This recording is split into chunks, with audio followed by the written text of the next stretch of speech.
ดาลาวเนาะน้องธิดาลาวเป็นข่าวจนได้ออกทุกช่องออกทุกมุมเป็นข่าวแนวไหนข่าวดีหรือว่าข่าวร้ายก็คือน้องข่าวดีน้องเนาะว่าน้องปล่อยเพลงไป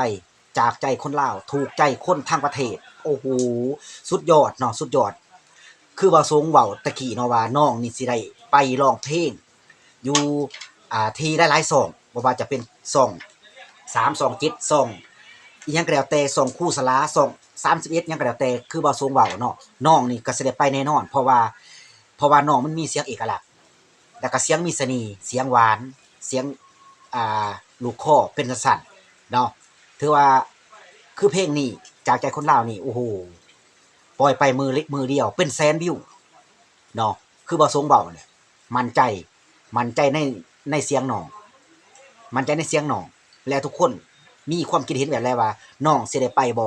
แต่หลายรายการของเมืองไทยเขาใจดีเด้ใจดีแล้วก็ให้โอกาสคนลาวหลายๆคนเข้าไปร้องเพลงอยู่ที่ช่องวัน31หรือว่าช่อง23ช่องหยังก็แล้วแต่อืมคนไทยเข้าใจดีแล้วก็เปิดโอกาสให้คนลาวหลายคนหลายปีผ่านมาบ่าวทรงเห็นเนาะก็คือน้องคนนี้น้องอ่าสาวธิดาลาวหวังว่าจะได้ไปออกจะได้ออกทุกช่องอีกเนาะจะได้ออกทุกช่องอีกเพราะว่าจังได๋เขาก็เชิญไปอยู่แล้วเพราะว่าน้องเสียงดีเพลงแรกปล่อยไปก็ยัง2ล้าน3ล้านวิวเนาะหอบฝันแล้วก็เพลงที่2ก็คือโลนใจทั้งประเทศก็คือเพลงจากใจคนลาวเนาะทรงอ่าสมเด็จพระนางเจ้าขึ้นสวรรค์เป็นเพลงที่2ก็ถือว่าเป็นเพลงนี้เป็นเพลงที่2ถือว่า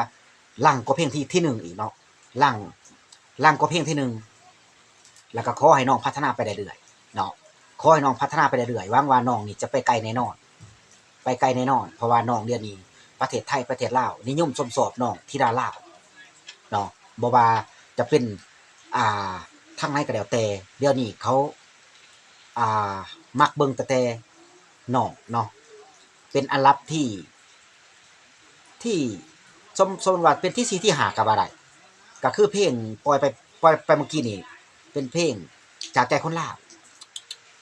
โลนใจคนทั้งประเทศเป็นเพลงที่ฟังแล้วน้ำตาไหลฟังแล้วอินฟังแล้วมีความหมายเนาะเพราะว่าผู้แต่งเพิ่นก็สู้สุดยอดเนาะสุดยอดการแต่งเพลงสุดยอดบางคนก็ว่าการแต่งเพลงนี้ไผแต่งก็ได้แต่งมาโลดบางคนก็เว้าซื่อๆเว้าแล้วบ่เฮ็ดการแต่งเพลงนี่สิกินใจคนใดคนหนึ่งหรือว่าคนทั่วโลกนี่มันแต่งยากเด้อมันแต่งยากคันซั้นคนเฮาก็ลังบ่ได้ลังเบิดเนาะก็คือเพลงจากใจคนลาวนี่ก็บ่ฮู้ว่าไผแต่งแต่ว่าสุดยอดสุดยอดเนาะถ้าว่าทุกคนว่าเพลงนี้ว่าไผแต่งก็เม้นมาบ่าวสงก็ยังบ่ถูกว่าไผแต่งต่างแต่บ่าวสงฟังแล้วม่วนฟังแล้วอินฟังแล้วน้ำตาไหลนำทางฝั่งไทยเนาะทางฝั่งไทยน้องธิดาลาวเฮานี่เป็นคนลาวแล้วก็อายุประมาณ12ขวบนี่แหละ12ขวบเป็นคนเก่งมีเสน่ห์บ่าวสงก็เฮ็ดคลิปน้องมาเรื่อยๆเนาะเพราะว่าน้องเป็นคนที่มีความฉลาดและหลักแหลมเป็นน้องคือสิมีความรู้บ่ว่าน้องจะไปแสดงงานใดต่างๆก็ไล้เบิดหรือว่าเฮ็ดแบบตลกตะเล็กก็ได้น้องเป็นคนสบายๆน้องเป็นคนที่กะล่อนแล้วก็เสียงของน้องเสียงของน้องเสียงของน้องมีเสน่ห์เนาะเพราะฉะนั้นแหละน้องจังผ่านการลูกคอของน้องได้แล้วก็ภูมิคู่ชีวิตได้ไล่เอาไปพัฒนาเนาะพัฒนาแล้วก็เอาไปอยู่นำเนาะก็ถือว่าเป็นข่าวจนไหลข่าวก็คือข่าวดีเนาะข่าวดีของน้องสุดยอดเนาะแล้วก็ขอให้โอกาสน้องต่อสู้ต่อไปเนาะบ่ว่าจะเป็นคนไทยหรือคนลาวต้องให้น้องอ่าให้กำลังใจน้องเนาะฝากกดไลค์กดแชร์น้องบ่ว่าจะเป็นนักร้องที่พัฒนาใหม่หรือว่าพัฒนาเก่าก็ตามแต่เพราะว่าทุกคนเฮาต้องพรแสวงมีพรสวรรค์ต้องหาพรแสวงถ้าว่าเฮามีพรสวรรค์แล้วคันเฮาบ่หาพรแสวงเฮาสิไปต่อแนวใดๆเนาะเพราะว่าพรแสวงนั่นมันอยู่เทิงกกไม้และให้เฮาไปหามันบ่แม่นว่าให้มันมาหาเฮาและให้ทุกคนจำใส่ใจไว้ทุกคนเฮาสิเฮ็ดแบบไรทำแบบไรก็ต้องไปฮอดทางฝัน